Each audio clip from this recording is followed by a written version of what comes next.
ঢাকার কেরানীগঞ্জের বিখ্যাত ডিম পিঠা আমি যেভাবে বাসায় বানাই এত সহজ, খুবই অল্প সময়ের মধ্যে এই পিঠাটা বানিয়ে সবাইকে খাওয়াতে পারবেন। আমি যখনই বাসায় এই পিঠাটা বানাই কখন যে প্লেট থেকে খালি হয়ে যায় আমি টেরই পাই না। আসসালামু আলাইকুম। এই পিঠাটা বানাতে যেহেতু মাত্র 10 মিনিট সময় লাগবে, তাই আমি এখানে পেঁয়াজ কুচি, ধনেপাতা কুচি, কাঁচামরিচ কুচি করে নিয়েছি একটা বাটিতে। তারপর এখানে 2টা ডিম ভেঙে দিয়েছি। ডিমটাকে ভালো করে হাত দিয়ে মাখিয়ে নিয়েছি।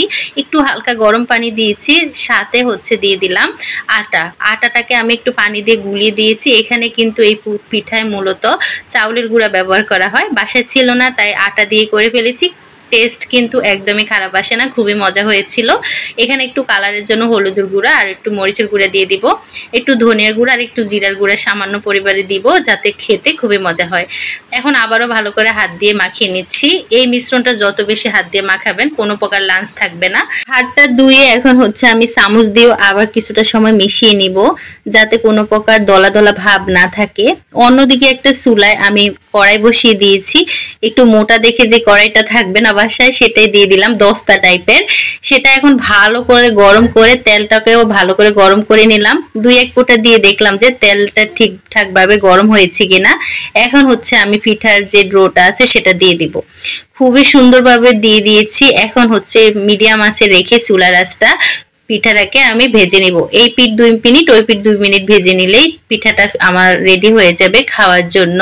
খুবই মজাদার এই রেসিপিটা আমি শিখেছিলাম ঢাকার এক ভাবির কাছে। উনি ওনার জামাই বা বাসায় যে কোনো মেহমান আসলেই এই পিঠাটা বানায়, আর আমাকে বরাবরের মতো প্রতিদিনই এই পিঠাটা বাসায় পাঠায়।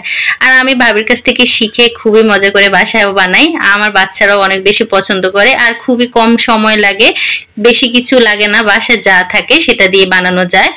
আটা দিয়ে আমি বানিয়েছি, এটা কিন্তু চাউলের গুঁড়া দিয়ে বানানো হয়। চাউলের গুঁড়া না থাকলে আটা দিয়ে বানাবেন, একদম মজা লাগবে খেতে, খারাপ লাগবে না।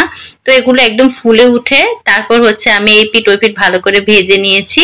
উপরেরটা একদম মচমচে হবে আর ভিতরটা এত সুন্দর সফট থাকবে, মুখে দিতেই মিলিয়ে যাবে, এত বেশি মজা হয়।